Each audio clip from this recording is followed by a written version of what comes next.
This is Brian Foster on Kardec Radio, presenting the program Spiritism and the Spirit World Around Us. Hello, this is Brian Foster. It's another Sunday. Here we are here on Kardec Radio and Facebook streaming live, October 8th at 7 p.m. Eastern, 6 Central, 5 Mountain, and 4 p.m. Pacific. So I welcome you all to our program. I hope everyone's having a wonderful Sunday. Tonight, our topic is the spirit world knows what is and what will happen to you. Your life is somewhat predestined. You have choices to make, but they know what you're going through all the time, and they know what will happen within certain probability ranges. Well, probably pretty good probability ranges of what will happen to you in your future steps. So, how does that happen? How do we know that? Well, the spirit realm is always near. It's even when your guardian angel may be, as far as we're concerned, a distance of millions of miles away. They're continually informed of your actions. They don't have to be right next to you. They can be connected to you. And we were told that in Reverend G. Val Owen's book, that the connection can be done through vast distances in different planes and different dimensions. So they will be continually informed of your actions, but everything you've said to others, your thoughts, your feelings, everything about you is exposed, and your future. Now, the Spirit Zabdal reveals the extent of the spiritual surveillance in Book 2 of the book The Life Beyond the Veil, called The Highlands of Heaven. He tells of Reverend G. Val Owen how different levels of spiritual spheres track and interact with us. This is what he says. Moreover, my friends, when he talks to the Reverend G. Val Owen, moreover, my friend, it's a good thing and a helpful to bear in mind our presence at all times, for we are near, and that in both ways, many and various. When we are personally near at hand, we are able to impress you with helpful thoughts and intuitions, and to order events that your work may be facilitated and your way more clear than otherwise it would appear to you.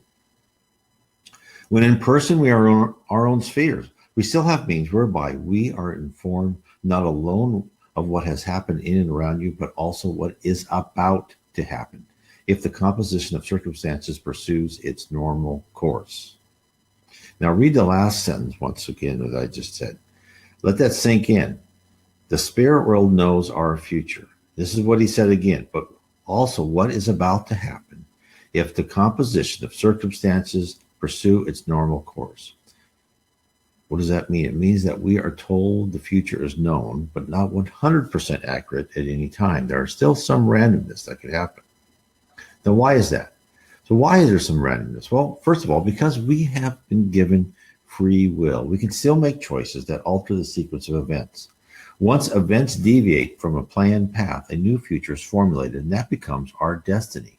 Our lives are predetermined, but preset with required course changes to fit the environment and choices we have made. Spiritists recognize that we are put on earth to travel through a predetermined set of trials. We also have free will in how we choose and react to those trials. While at the same time, the spirit world is busy planning the forward motion of our planet, of our whole collective planet. So we have each individual has pre-planned trials, but so do organizations, countries, the whole earth. The spirit world knows where they want to bring the earth, right? They want to bring the earth away from a planet of atonement where we are now, where we live and we pay for our past deeds or past wrongful deeds, to a planet of regeneration where we will live in a much nicer life. It'd be a truly paradise on earth. So the spirit realm has many souls on earth to perform vital tasks, missions with a purpose to advance our society. And the complexity of the planning, it must be beyond our imagination. Try and visualize the number of factors that goes into just one life, not to mention the order of magnitude variables when you added intersections with other lives.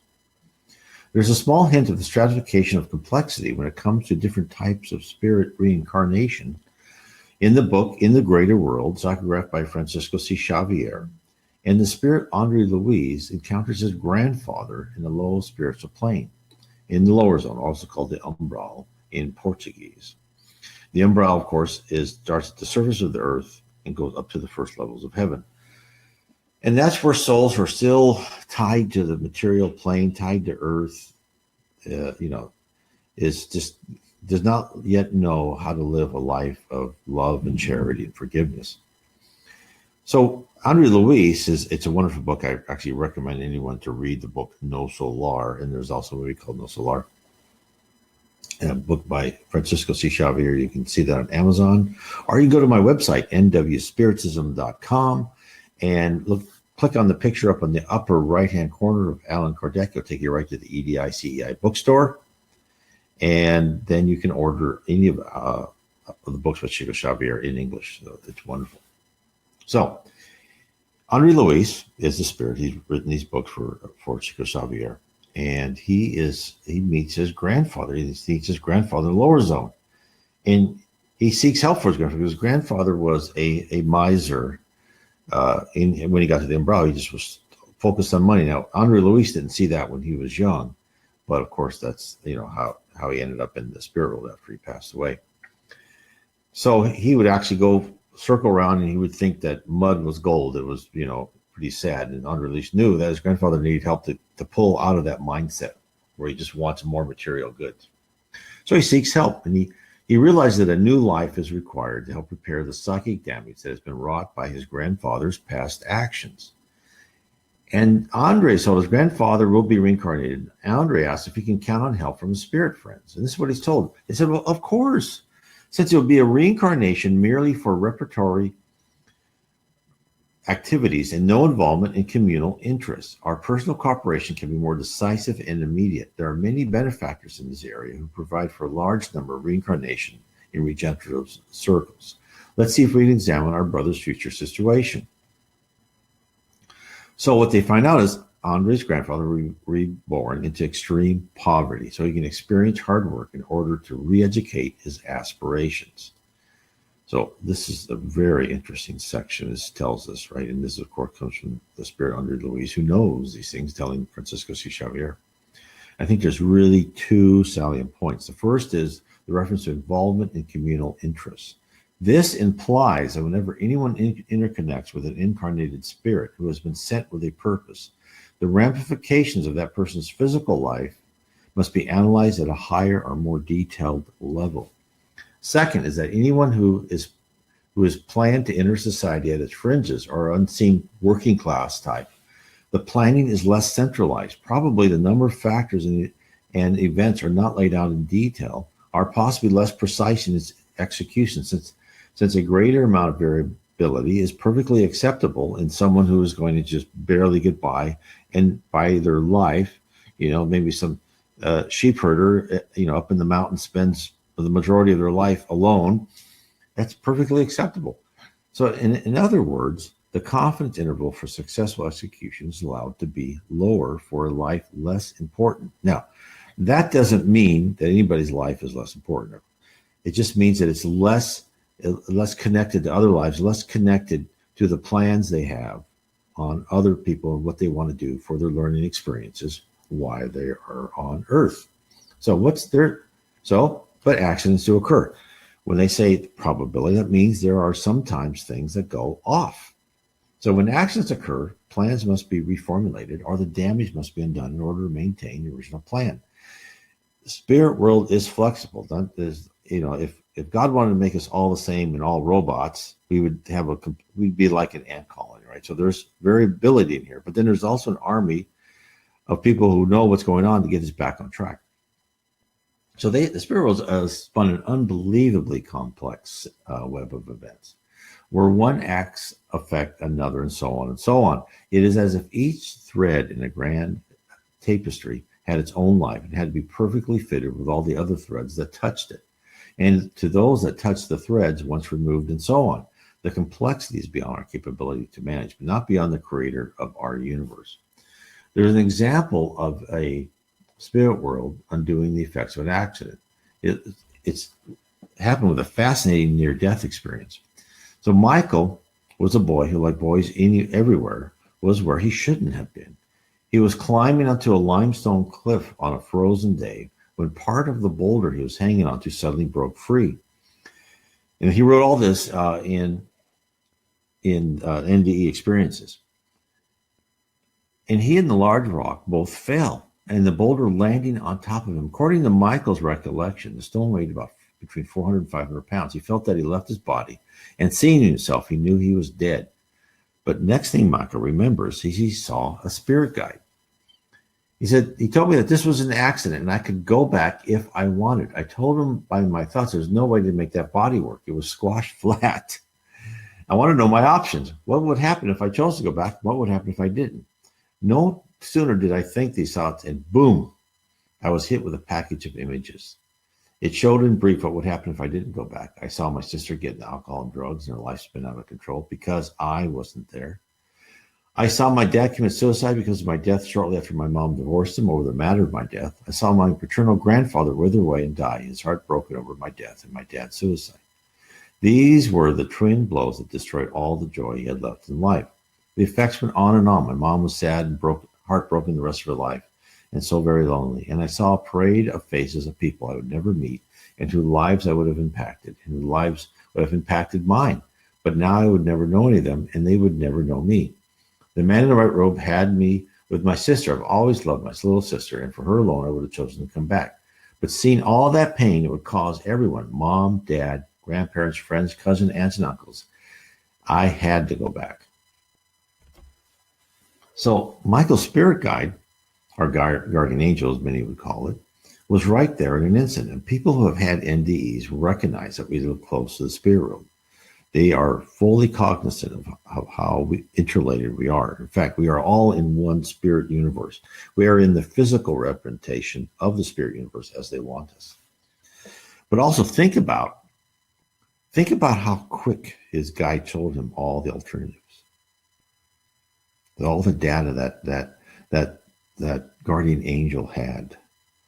So he was right there, right? And it's amazing. And so for most of us, the thought that spirits or ghosts inhabit the same space is a primitive notion and should be discarded. Otherwise, we would demonstrate to the world our ignorance and naivety. But what if, just like Michael, that they knew that we actually live closer to the spirit world than other people, right? And not only that, as I was just saying, these spirits are highly complex and intelligent, at least the high spirits. Now, there are spirits within the umbral who swim amongst us who are more primitive and ignorant. But these high spirits will come, and just like they would with Michael, they just show them, okay, here's your choice. This is what happens if you do X. This is what happens if you do Y. Actually, I should say it's more like A/B testing. So he was able, this guardian angel was able to show Michael all the different ramifications immediately. While he was there was a rock on top of him, almost flat, as he said. So to Michael, from then on, he knew the spirit world was there. He knew. And I'll get more into Michael's, I'll go more detail later on in this program. So, but let's go more of how could an alternative future be known to Michael? How could this be? Well, Allan Kardec is the codifier of Spiritism. He is in the 1850s, he utilized mediums throughout Europe, asked these spirits, your spirits that you talk to, these set of questions, all different mediums, the same set of questions to different spirits. Allan Kardec only used the answers if the answers were similar from one medium to the next. So he wasn't dependent on just one spirit trying to fool him and say, I'm so-and-so. So in his book, the Spirits book, which I recommend, that's how you should really start exploring Spiritism. And you can always get it in PDF. So look up Allan Kardec, ALLANKARDEC. He describes the power of a high spirit as in order to see the future. And he likens it to us here on Earth, walking through a trail in a canyon, not knowing what the next bend will look like. Whereas the spirit, sitting on the mountaintop, sees our path, where it will lead, and other paths that may be offered to us. Still, this is easy to say, but how could this be in practice? So what type of instantaneous mathematical calculations of probability combined with moving pictures of those possibilities must be processed to present a lifelike simulation a series of future options. Only the presence of a computing apparatus so complex as to make our supercomputers seem like simple calculators can explain what Michael saw. Next, Michael showed what happened if he chose to return to his physical body. Then came a second package of images. Those of what would happen if I went back. I skipped over the obvious. Dad didn't commit suicide. My sister turned out okay. Mom ended up happy. My grandfather went on to beam with pride over his first grandson to attend university. My grandfather was a legal immigrant from Italy who never made it past the fourth grade, and he treasured education beyond everything. He crowed like a proud rooster when his kids graduated from high school, and I became the first of his grandkids to attend a prestigious university. But what I focus on in this second package was what I would pay as a price for going back. I knew that I would walk again, that all that I had lost would be restored, but only temporarily.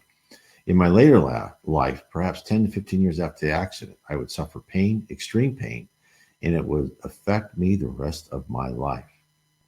So Spirit World was able to help him rebuild his body, but not perfectly. Then he goes on to say, I chose to come back. He smiled as if he knew I would pick a harder path because of how I felt for my family and friends. There was a snap and a pop, and I was back in my body. It was filled with crackling energy, electricity, like sounds and feelings. I had no breath, no air, and this huge rock was choking up all the air. I grabbed the small end of the tear near my nose with one free left hand. My right arm was pinned to the rock and rolled the thing off me like it was made of paper mache. So Michael's paraspirit, we are composed of the spirit, the paraspirit, which connects the spirit to our physical body, and paraspirit covers us like a translucent diving suit. The connection was reestablished between the spirit via the paraspirit to his physical body. He went back into his body. And as soon as the second option presented, one can see that when he decided, he was put back into his body, and then he was given extreme strength to get that rock off him. And he was also, when he said he felt full of electricity, these were spirits around him applying beneficial passes. So you can also see how positive influences have far-reaching and significant effects on other people's lives. That's why no one should commit suicide. We should never underestimate our power to help. While things may appear to us to be small and unimportant, one never knows how our actions can be translated into helping or harming another person's life and relations with that person. So Michael was then taken to the hospital where he experienced his second phase of his NDE. The next thing I know, I'm back in the operating room where the surgeon is working frantically to save my life. And as he works at massaging my heart, I found myself drifting away. And the further I drifted, the darker the room got. And the further away his voice sounded.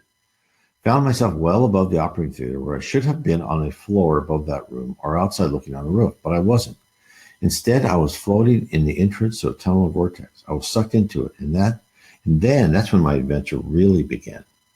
I ended up with a life review and was escorted around the other side by a being who was my guardian angel teacher, whom I came to call Professor, but he had an incredible sense of humor. I say he with tongue in cheek because he was neither a he or a she. So, again, Michael probably couldn't tell. Most angels will have some sort of form of sexuality, but as we go higher and higher, as in the spirit world, we become more and more of a combination of male and female attributes. So what do we know from what he suffered an accident? It sounded like it was a chaotic, it wasn't an improbable event that the spirit world thought would happen, but it did because he was out there on a rock that broke loose. And the spirituality determined, fast, immediately, to us it's fast, probably to them it had plenty of time, that it could repair the damage done and set the train of future events back on the right track. Therefore, they used their considerable power to heal Michael, to bring him back to the state of health before,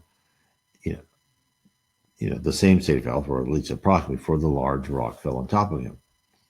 And Michael's guardian angel came to him almost immediately after the accident. So Zabdel tells us we are never out of sight. He goes, and this is what he told the Reverend Jival, and he goes, we always preserve contact with you. We maintain and ensure our guardianship, that it be continuous and unceasing in our watchfulness, that it shall no wise fail on your behalf. For here and through the spheres between us and you are contrivances by which intelligence is sent on from one sphere to those beyond, and when necessity requires that we enjoin others to carry out some mission to you, Our ification, so requires, we come to earth ourselves, as I have done at this time, when he was talking to Reverend Jiva Owen. So not only is a spirit able to come to his or her assigned student on our physical plane, but Zabda also speaks of other methods of guiding us remotely.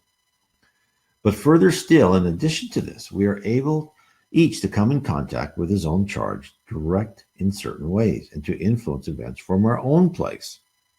Thus you'll understand that the whole economy of the Creator, through its manifold spheres of light, is unified in action and correlated, so that no part is but influenced by all those other parts. And what you do on earth not only registered in the heavens, but has effect on our minds and thoughts, and so on our lives. What does that mean? It means that everything is connected. Everything flows from thoughts. While we may think we're unable to receive feelings and ideas from others, we certainly do. Some of us are more affected than others, but deep within our frame of mind alters through the radiant power of others around us and from afar. One can always see that. People can see it where all of a sudden people start having these common experiences, the excitement of a crowd, or it affects us. And sometimes it's subconsciously, and we just kind of feel our emotions stirring, and other times consciously.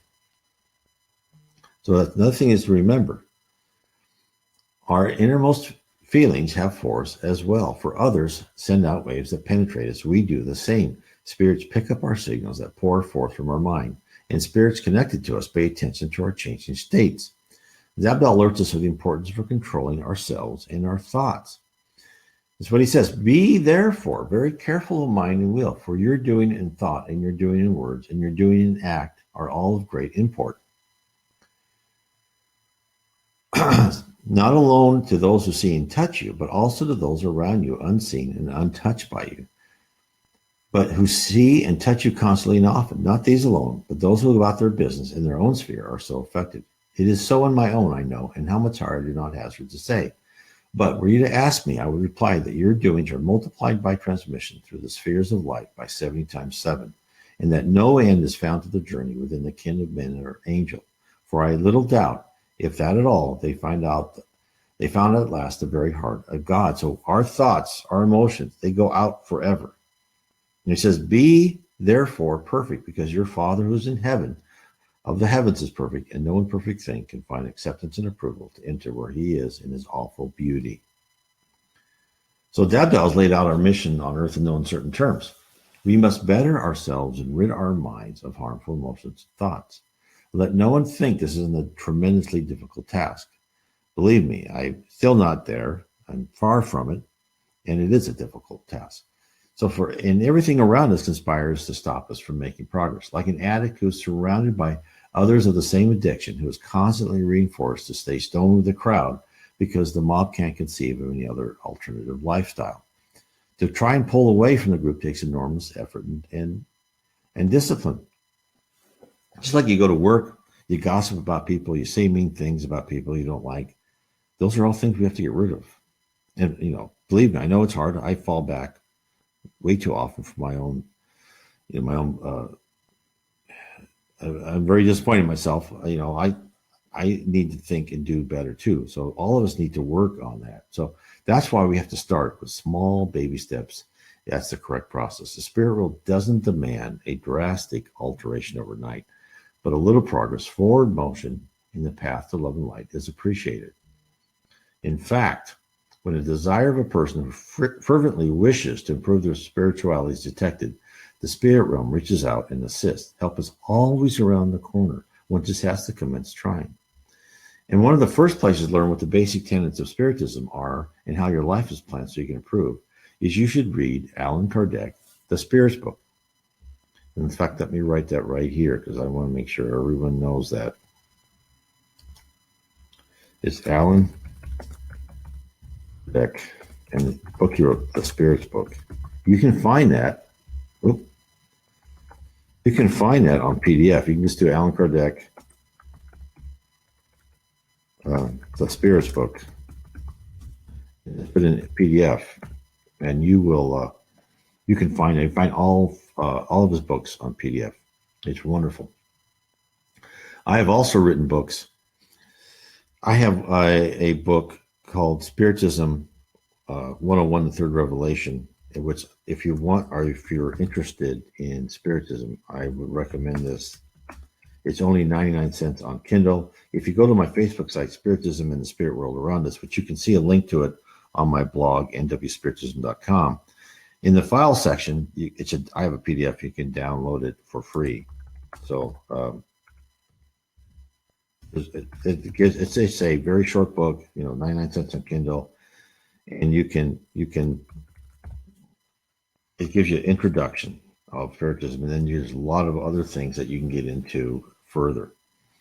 I also have a more personal book called The 7 Tenets of Spiritism, How They Impact My Daily Life, how I found Spiritism, and how I know that I see signs and signals from the spirit world that I learned to notice. I think most of us will go through life. I know I did before I learned about Spiritism, where you're just oblivious to everything, right? But yet, once you start to know this, you start to know when things go well, that's the right path. And when there's certain obstacles stopping you constantly, now it doesn't mean you should give up too easy on anything, but when there's like constant obstacles and things just don't work out, that's a message saying, I would, stop that path. Especially if your conscience tells you, I'm not sure I should be doing that. So these are things that one should learn to look at the signs and signals. So the other thing is Zabdiel says is, okay, so how is our life driven? So Zabdiel talks about the arc of our lives is driven by two forces.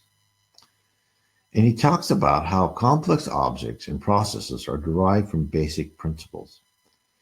And first, to talk about this, he talks about how our own solar system operates. This is what he says: out of the simplest wisdom are made the greatest things, and out of the most elementary of geometrical figures arise the most wonderful combinations of perpetual movement. For it is only the purest and simplest things that are competent to be used most freely and without entanglement. And this state of affairs alone gives warrant of perpetuity, whether on earth or in the vast reaches of space, through which go these worlds and systems, eternally because perfectly ordered in their course. Now, it's not too much to say that the appointed path of all these bodies of the heavenly systems are shaped to two principles, that of the right line and that of the curve. It is even more true and exact to say that their orbits may be said to be shaped out of one form only, and that is the right line itself. So think about, you're going here, or then you go another direction. All go onward, impelled in a right and straight course, and yet not one that is known to us, but travels in a curve. Because what he's saying is the entropy pushes you forward, as far as your deed in life, and the same thing as the orbit of a planet. But then you're continually in small little graduations pulled like towards the sun, right? But then your movement keeps going this way. So he's saying that the right line pulls you down, but it appears to be a curve. So the Earth, as example, we will suppose, is set forth on its journey. It travels in a straight line from one point, but that's its potential movement. But it leaves the point, it begins to fall towards the sun. And we find that after a while, that is moving in an ellipse. There's no straight line here, but a series of curves work together in one figure, which is the orbit of Earth. And yet the pole of the sun was not in the fashion of a curve, but in the right line direct. So the sun was pulling the Earth towards it, but then the Earth was still moving. He's saying that we should look at that and know that that's kind of how our life is done, right? So he's saying that the impetus of the Earth and the gravitation of the sun, which being perpetually exerted, bent the orbit of the Earth from a straight into elliptical shape, and one of its many elements of the curve entered to build it up complete. He goes, I leave out other influences which modify this one again in order to concentrate your mind on this one great principle. I put it in this formula. Two straight lines of energy operating on one another produce a closed curve. So hence, what he's saying is the trajectory of an object is determined by the energy within it and the force influencing it. Without influencing force, the object would travel on a straight line forever. It takes a combination of energy to produce the orbit. Zabdiel explains the results. He goes, they each modify the other, and the greater dominating the lesser without depriving it of its central power and freedom of movement. These, by their joint action, exerted and directly apparently in opposition, produce a figure of greater beauty than two straight lines, which are the parents to the child. So from this, Zabdiel is preparing us to think of our lives. We are an object that carries with it its own force. We are an object. We have our own personality, right? We move forward. We travel on a straight line until another force interrupts our course and causes us to be deflected. Now think about what would happen if our life was frozen and we had no influence pulling us off our trajectory. Like no change in job, maybe we never have a family, friends and children like ours. Maybe they stayed the same age forever because there would be no new exertions on our path. We would replay a similar day over and over again. No outside stimuli would alter our thinking. So imagine being in heaven is imagined by many religions where life is bliss. There is no want of anything, no stress, absolute zero conflict. Well, that's just what you're saying, that we would be on that straight line forever. Nothing would ever change. We would be bored. You would never grow as a person. You'd never change. You'd never be intellectually stimulated. You'd never have any challenge. So think about that. The spirit world has created us. We're our own force. But they're also creating stimuli to move us towards advancement, to move us towards spiritual advancement, intellectual advancement. So instead of smooth seas, life is buffeted by high winds and waves. And Zabdal tells us why. You see a like opposition of forces in human life, and you say his plan is here and perfect, right? He's right, because we say, why did I have to go through this? Or, why did so-and-so, who's a wonderful person, why did he have to suffer through that tragedy? And he says, you think he might have made a better way, and many doubt his wisdom and his love because seen but a minute section of the curve of the great orbit of existence. They cannot but conclude that all is falling to destruction, or at least that a straight and right line would be the better course, and not these combinations which curve the impetus of human life from its direct onward way of evolution, without disaster and without pain. So hence, whereas we see nothing good in many adverse situations of our life, I know that's the way I've been, it's actually a force pulling us off our easy path and onto a rougher but more edifying road. We are actually being done a great favor. That's why I talk about that in The Problem is the Solution. In my book, it's on in my blog site, nwspiritism.com. The Problem is the Solution tells you have these problems because of what you've done in the past. And these problems are here to help you fix those problems, understand those problems, not do those in the future. It's a gift to you. I'm sure that's not easy to say. In fact, my wife will say, somewhat sarcastically, "Oh, this is wonderful. We have this happening," but you got to just take it with good humor and learn from it. That's what the spirit world. That's what God and our Christ wants us to do. So I know it's not easy. So we're actually telling us that life, even when life is cut down prematurely, it's actually but a course correction at the proper time, all planned out in advance to make ready the soul for the next earthly episode. So over the long run of multiple incarnations, which is in fact a small proportion of our eternity, the arc of our lives serves a purpose, the arc of multiple lives. So you can't look at one life and say, "Oh, that person was tragic that they died so young." Well, that may have been planned, but think of their next life. They're setting up. One thing happens, they're setting up for the next life. That life happens, they're setting up for the next and the next and the next.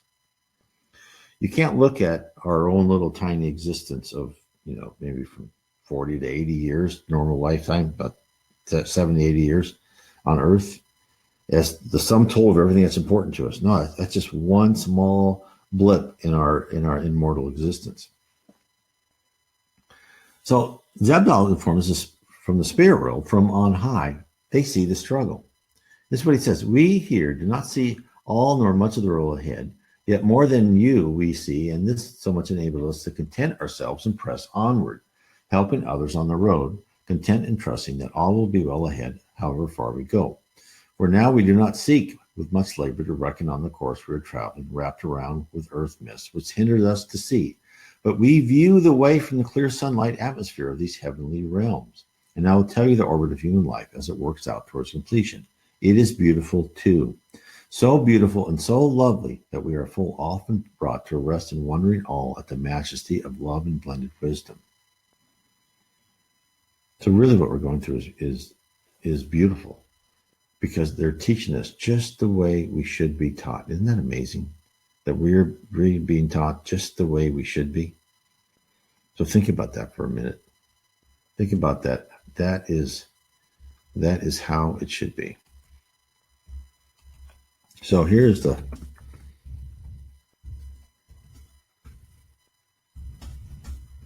if you're interested in what you're going through now and you want to understand why you're going through certain trials and tribulation and what you can do about them, I'd recommend this. Now, you can also find out all this. There's a lot of spiritualist literature out there. You can find on the EDICI bookstore that's down. You can click Allan Kardec, read the books by Chico Xavier, Yvonne Pereira, others, Devaldo Franco. You can find it on Amazon.com. But what I do on my books is I try to take from various spiritualist literature and things like my book, The Case for Reincarnation, where I talk everywhere I've read in other places. I try to take all the information about reincarnation, why you go with reincarnation, how you plan for reincarnation, different reincarnation type stories, to show you what it means. My other book is Explore Your Destiny, where it tells you all about the spirit world, the realms, the circles of heaven around the earth, the lower zone, the dark abyss, which some people call hell. It's actually a type of purgatory. There is no permanent hell. It's all about our lives. Everything is about, can be summed up the fact that we're on a learning experience. There's no permanence to anything. There's no one who's ever permanently sent to hell forever. No, God would never be that way. It was they're there until they awaken and they decide they want a better life than what they have in that area, because God uses evil to fight evil. Okay, let's talk about another instance of the spirit world actively helping someone. So this is another near-death experience. So this is where and I've written books on this too, as far as near-death experiences. The spirit world talks to us is a collection of 12 near-death experiences, and it tells you what the spirit world is doing. So I write down what these people are seeing in their life. In fact, the one, the NDE of Ronnie, the boy who was ran over for a car, was actually in my other books, another book about near-death experiences. But it tells you what's happening to him, and then what the spirit world, why the spirit world is doing what they are doing. What are the processes, what are the divine laws that are guiding these decisions? So this is about Ronnie. And this is, again, he wrote this in the nderf.org website. And he was a young boy when his NDE occurred. Ordinarily, his accident would barely receive 2 paragraphs in the local paper. All his neighbors would know of the tragedy, which either killed or maimed the boy for life.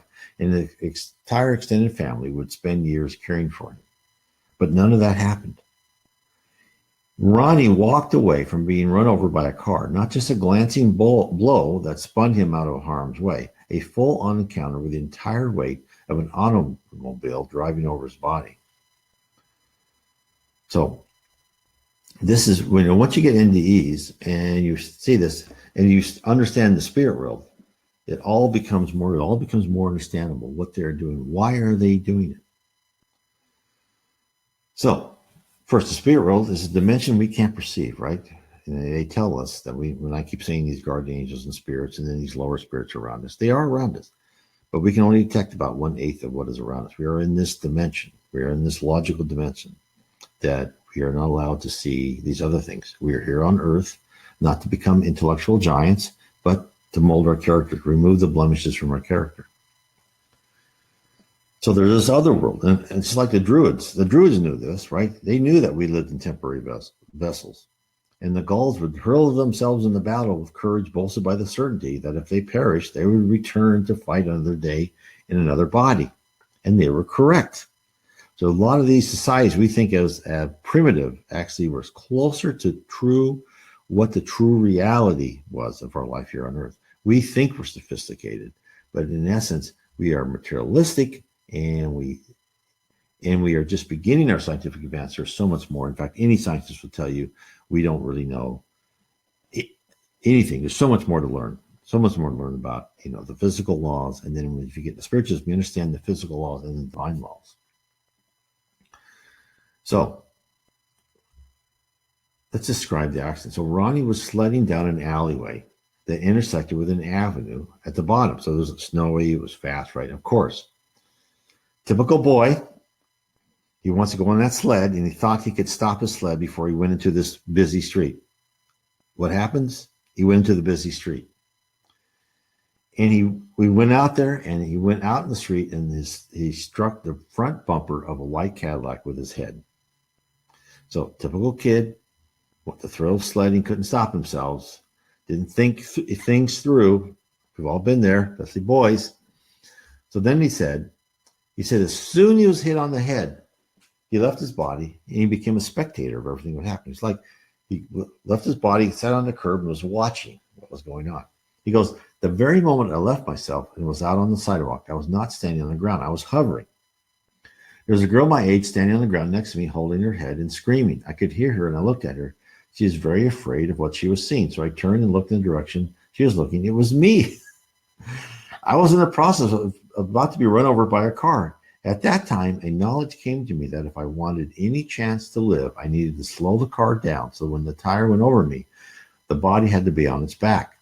I knew somehow that if the car ran over on my stomach, it would not survive. I did. I slowed the car down and was directing the car when to go over the body. I did get it to run over the body facing up, and now I had to have the same thing happen with the back tire. So he's run over by the front and the back.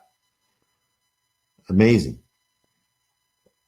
So the car being low to the ground was making my body roll over and over. And once it got near the rear tire, I slowed down the car again so it ran over me facing up. It did, and now the body was stuck behind the rear tire in a big clump of snow that was stuck to the car. I watched the car drag my body down the road until they intersected the next road, and when the car hit the dip in the road, the body fell out. She screamed all the way through this experience because she was screaming. Man came out of the house at the back door, looked towards us, and looked in the direction of the girl, or where we were looking. He saw the body, ran over to it. The body was crawling using only left arm. I think he was trying to go home. Not sure. So he saw himself. Now, when he said, I slowed the car down, so that's not really what happened, right? The spirit world changed time, the perception of time for him. So he was able to know he had to roll over perfectly so the tires would roll over him with the least damage possible. The spirit world affected his mind and said, look, you can live, but you got to do these acrobatics. Of course, who could ever do that again, right, without help by a guardian angel? Impossible. Very improbable. It could happen. So next, he was rushed to the hospital. He knew his entire body was full of blood from internal bleeding. And when he reached the emergency room, the doctors told his mother that he had little chance to live. They could not operate because the internal bleeding was so profuse that once he was open, he would immediately bleed to death. So he was put on observation, determined the flow of blood would diminish enough to allow the doctors inside to repair the damage. And a priest was called to give Ronnie his last rites and to make his mother and his family comfortable in the knowledge that Ronnie would be taken care of in heaven. So then Ronnie writes, he goes, I remember things going off and on. My whole family was there at the hospital. 6 doctors were around me talking. My mother sent for a priest for my last rites. She did not know, nor any doctor knows what I knew. I was going to be okay. But I tried to talk to him, but I couldn't. I could only move my left arm and my head side to side. So I kept reaching out to him over and over again. And the priest, Father T, looked in my eyes, and I shook my head no. We did not talk, but we did. He looked again in my eyes with a smile, as saying, you've been there, you're going to be okay. I shook my head yes, and he didn't tell my mother he's going to be fine, that he did not need last rites. She insisted that he did. And as he began the last rite, we kept smiling at each other like in a conversation that we know, but they don't. So Father T is probably one of those wonderful priests that was connected to the spirit world. And in fact, that's how the spirit world had gone through the ages, usually allowing, people with really good mediums to be priests or reverends or whatever they called them, whatever religion, but, monks, be connected to the spirit world. And that's why what Spiritism came is it said that, okay, organized religion is not really communicating like we want them to. That's why we're going to let other people communicate. And this is what Spiritism is bringing to us, is the fact that mediumship is going to be opened up to many, many more people. So Ronnie also knew that spirits he could feel it, but spirits were in the room caring for Ronnie. They were giving him magnetic passes over his body so he could heal quickly. And they also let the Reverend know that he would not lose one of his flock. The doctors wanted to let Ronnie stabilize so they could operate. And they left for the night, not really expecting Ronnie to be alive in the morning. Then Ronnie had a second close call the next day. The hospital kept a 24-hour vigil on me, taking vitals at times. The doctors told my mother that if we can stabilize him, we will operate. I knew that there would be no operation. In the early morning hours, I fell asleep. The nurse panicked and started giving me oxygen for help. Little did she know that blowing up my lungs with oxygen was piercing my lungs from the broken ribs. I could not fight her off, nor the others that had answered her call for help. I could only move my left arm. So again, I left my body and watched as they tried to help. Finally, a male nurse said, "Take the oxygen off," and they did. So through her, lack of training, she almost killed him. Somehow the spirits, right, knew to tell another nurse to say, tell him to stop that. And how did he know the oxygen was the wrong procedure? He's just a boy. He didn't know anything. He knew because the guardian spirit was there with him. The spirit world knew what was going to happen to him, and they knew how to pull him through. The spirit world knows what is happening and what will happen. So the later the doctors came to Ronnie's bedside to assess the patient. In the morning, the doctors began coming in one by one. They're discussing my condition and could not explain what happened to me with each other. But I knew. Finally, the doctors went out to my family. We cannot explain it. We cannot find any blood in his cavity. He is stable, and they will continue watching me. Amazing. How could Ronnie be healed and the blood that had filled the entire body cavity be reabsorbed?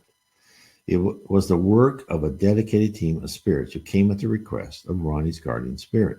By utilizing magnetic passes whereby universal fluid is directed at Ronnie's body and transformed into the vital fluid, which corresponds to his need, the physical shell for Ronnie's spirit was able to amass the resources required to heal itself. Your body uses vital fluids, which is a modification of universal fluids. Universal fluid is the building block of all matter. It's all just different vibrations and our harmonics, and all matter is then shaped into different minerals, whatever, life itself, all by the wills of spirit and by certain divine and natural laws. And that's why it's so important for us to meditate, to get into a habit of giving ourselves to meditation, prayer, whatever you want to call it.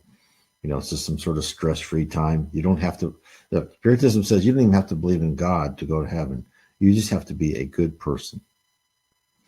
There is nothing for you to eat, drink, dress, not dress.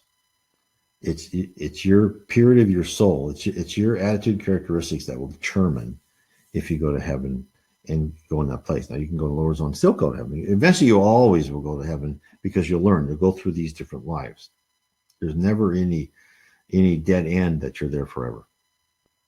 But that's why it's important for us when they give Ronnie's body passes, is these vibrations come and they'll help heal your body. In fact, that's how when you hear about, let's say, John of God in Brazil and some of these people that do healing, now, of course, some of them are fakes. I'm not going to say that right now, but I've been to one when I was in Rio de Janeiro. We went to a town called Rio Novo. In fact, I have the whole history on this, my report on what happened when I went to a spiritual healing center in Rio Novo, and it's amazing. Now, I was not even that sick, so I can't tell if mine was just in my mind. It helped my back and help other things.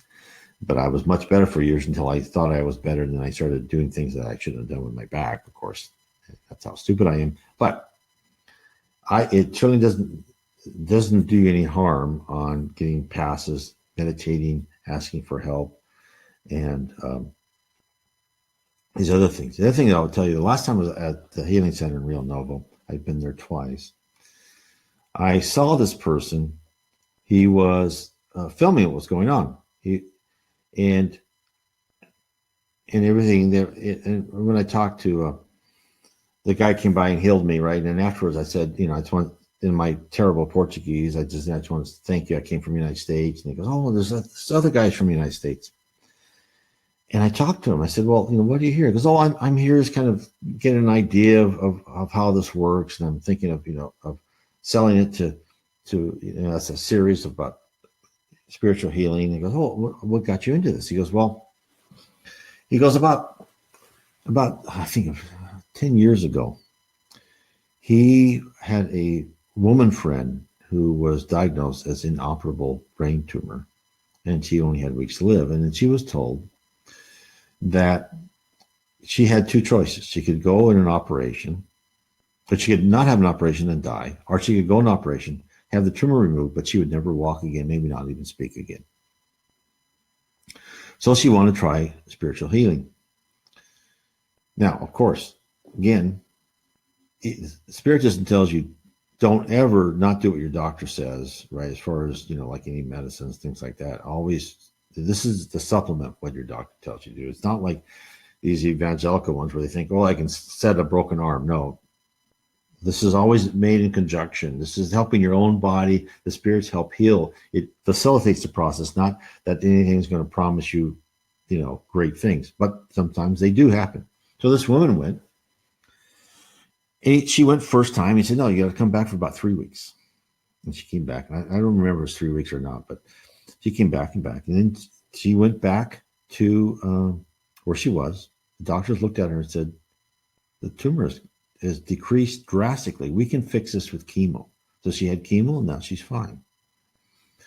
They had thought for sure it was the aggressive growth that she would expire, but she didn't. So these things happen, and this is where within this culture we can't just say, like some of these people say, it's like, don't believe in the spirit universe, don't believe in God. We're just carbon life forms. We live and we die, and that's nothing. Well, I think that most of us all have stories like this. All an aunt, an uncle, or a friend of a friend. There are unexplained things, and especially with near-death experiences, there are unexplained things. And even our own tuition, for many of us, most of us, I would say, feels there's something more to life than just being here for no reason. Because look at it. If we are here for no reason, shouldn't we just have as much pleasure as we want? Steal, rob, whatever we want, because there's no price to pay.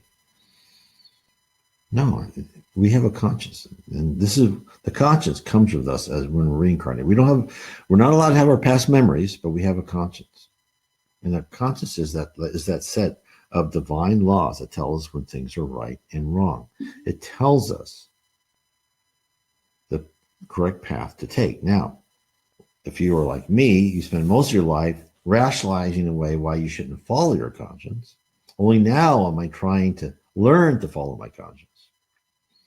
But you know how many of us are, myself included, is that you get in this habit of saying, I want this pleasure, I want this financial gain, or whatever it is. So, but anyway, it just shows you the spirit world understands the trials we go through. That's why they are always watching us. They are there, part of our lives, and they see what's going to be in front. Now, the higher the spirit, the more they see in advance. Now, also, some people will go to, mediums, right? And the thing I'll tell you, people always want to know the future. Well, if you go in a spiritist meeting and say, I want to know my future, they'll tell you, no, I'm not going to tell you your future. These are like teachers that are there. No, you need to be a nicer person. You need to be more calm. You need to read about this, whatever. They're going to tell you how to make yourself better. They're not going to say, well, next week you're going to get a check for $100 in the mail. No, they're not going to say that. The higher spirits, and also know if you go to a medium, is that the level of the spirituality level and intelligence of the medium will attract higher spirits. So if a medium is very spiritual and understands the spirit world, higher spirits will come and talk to them.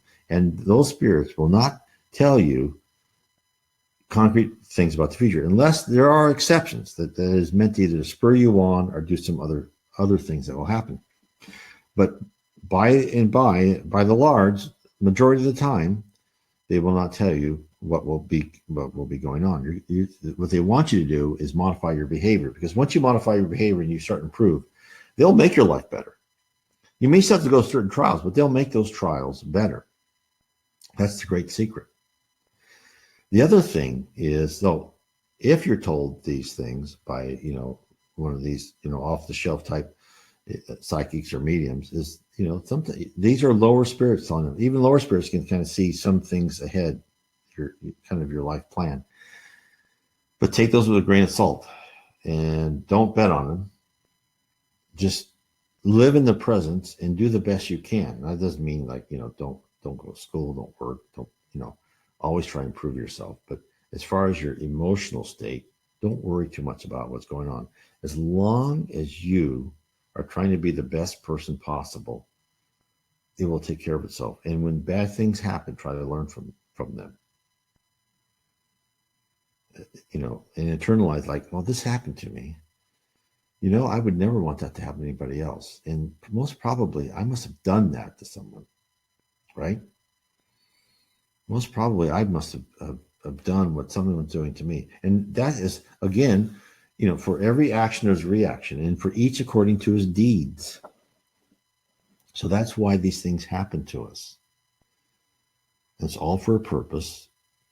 And it's not punishment, right? Our future, our trials, your best friend who got hit by a car, that wasn't punishment from God. That was planned. It was planned for a reason. It was planned because of something in their previous life said this would be the best path. This is like talking about the arc of our lives, right?